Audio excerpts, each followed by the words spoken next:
O economista-chefe da Guide Investimentos, Vitor Cândido, realizou palestra para investidores em Porto Alegre. Ele fez uma análise do cenário político e econômico do país no governo Jair Bolsonaro. Defendeu a aprovação da reforma da Previdência como fundamental para a retomada do crescimento do país. Sim, o grande problema macroeconômico do país hoje é Previdência. Quando a gente olha todas as contas do governo, o principal gasto que mais cresce ao longo do tempo é o gasto previdenciário.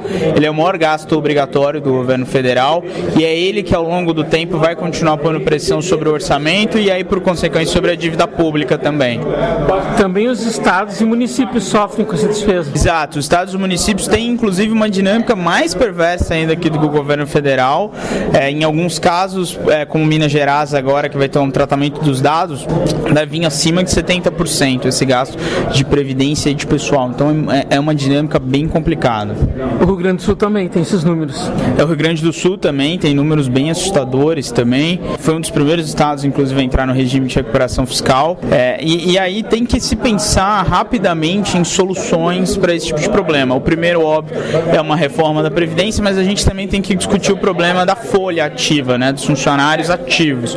Como que se reduz isso? Como que se chega no equilíbrio? Porque no fim do dia, vai ter que se fazer algo, porque a gente está correndo o risco de não ter dinheiro nem para pagar a despesa corrente, nem para pagar os funcionários ativos. Então, a gente está chegando em pontos assim de calamidade financeira em alguns estados. Já tem vários estados que estão pagando atrasados, como o Rio Grande do Sul, Minas Gerais, o próprio Rio de Janeiro.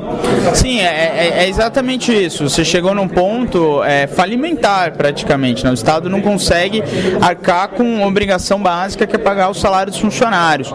E aí, isso é um gasto extremamente obrigatório. E gastos importantes como investimento em saúde, educação, infraestrutura, tudo isso vai ficando para trás. Então, assim, o Estado não consegue pagar os funcionários e quem dirá fazer os investimentos necessários para o bom funcionamento da máquina pública, né, do que o contribuinte espera do Estado. E qual a tua expectativa para o desempenho do Paulo Guedes no Ministério da Economia?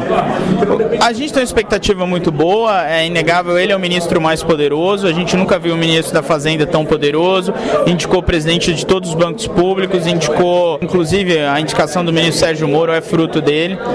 Então ele é um ministro poderoso e isso vem na expectativa de que ele vai conseguir fazer as reformas que são dolorosas. Então, para o ministro impor esse tipo de coisa, ele tem que ser politicamente forte, ele já se provou forte e agora a gente precisa ver o desempenho dele. A expectativa é muito boa e eu diria que ele é tão importante quanto o presidente. O presidente depende muito do Paulo Guedes.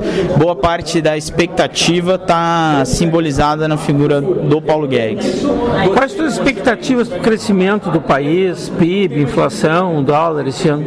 Bom, para esse ano a gente trabalha com um cenário de um crescimento entre 2,3% e 2,5%. É um cenário, diria até conservador em relação a outras casas, a outros economistas. A gente acredita que a reforma da Previdência vai ser aprovada, então isso vai impulsionar o crescimento. De inflação, o ano começa benigno, a gente teve um fim de ano muito positivo em 2018 e 2019 a gente não deve ver grandes ajustes de preços administrados, tarifas de ônibus, pedágios, então esse ano vai ser positivo para os administrados, então a gente vê a inflação terminando o ano ali próximo de 3,95%, 4%, ainda abaixo da meta do Banco Central, mais um ano de inflação bastante benigna. Para o dólar, aí depende muito da velocidade da reforma da Previdência, mas eu diria que a gente tem aí uma chance grande de ter um dólar entre 3,62 e 3,30 ao final do ano, com a reforma da Previdência. Este foi o economista-chefe da Guide Investimentos, Vitor Cândido. Para a Rádio Agerte, Eduardo Eliães.